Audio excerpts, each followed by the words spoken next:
ঘাড়ে করে বয়ে দিয়ে আসতে হবে। এটা দয়া নয়, এটা দয়া নয় যে ফকির আসবে তবে আপনি বিলি করবেন।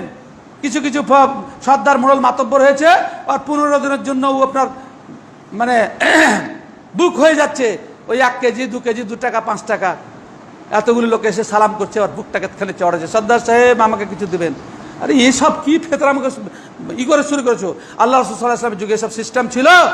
গরিবের বাড়িতে ঘাড়ে বসে দিয়ে এসো। কেউ না পারলে আমার সমাজে পেরেছি আলহামদুলিল্লাহ। আমি আব্দুল্লাহ সালাম নিজেও ঘাড়ে করে বয়ে দিয়ে আসি, যখন কাউকে পাই না তাড়াতাড়ি আমাদের আগে বিলি করতে হবে, সেজন্য ঘাড়ে করে বয়ে দিয়ে আসি। আমরা সব 5-6 ভাই 7 ভাই ছেলে বাচ্চা কাচ্চা সব একদম রেডি। যেমন ক্ষেত্রে কালেকশন হয়ে গেল, সঙ্গে সঙ্গে 20 কেজি 50 কেজি করে ঘাড়ে করে সব দিয়ে চলে আসলাম।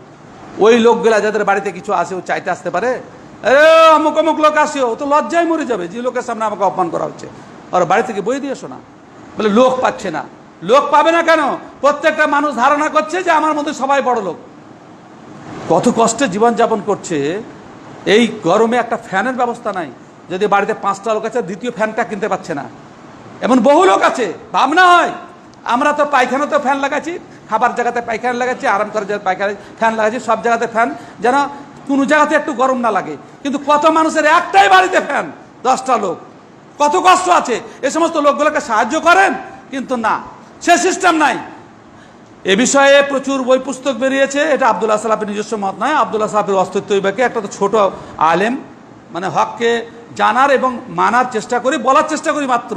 কিন্তু বিশ্ববরণ্য ওলামায়ে কেরাম আল্লামা তাকিউদ্দিন ইবনে তাইমিয়া এবং ইবনুল কাইয়িম, আল্লামা সালেহ আল উসাইমিন, নাসিরউদ্দিন আলবানী সহ সৌদি ফতে কবর আব্দুল্লাহ ইবনে বাজ সহ বিশ্বের বরেণ্য ওলামায়ে কেরাম যারা ফিকহে বিশ্বাস করেন না, দলিলে বিশ্বাস করেন, তারা সকলেই বলছেন যে ফিতরা একসা দিতে হবে এবং গরিবের কাছে পৌঁছে দিতে হবে। সৌদি ফতোয়া কমিটির ফতোয়া হলো, যদি কোনো সংস্থা ফিতরা একত্রিত করে তাহলে ফিতরা অতটাই কালেকশন করবে যতটা ফিতরা নামাজের পূর্বে বিলি করা সম্ভব হবে। যদি সম্ভব না হয় তাহলে ফিতরা যারা করবে না, লোককে বলবে তুমি বিলি করে দাও, তুমি নিজের ফিতরা অন্য জায়গায় দিয়ে দাও। কিন্তু কি জানি সর্দার মোড়ল তো আমাদের দুটা জিনিসেই, এক ফিতরাতে এক কুরবানিতে।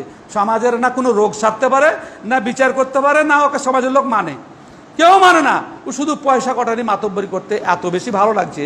কিয়ামতের দিন সহিহ সুন্নাহ অনুযায়ী এটা পরিচালনা করার জন্য কি যে এই সমস্ত সর্দারদের হবে আল্লাহ পাক রব্বুল ইজ্জত ভালোই জানেন। কেননা সুন্নাহ অনুযায়ী কাজ না করলে আল্লাহ তাআলা তাকে অসম্মানিত করবেন, এটা স্পষ্ট আয়াত।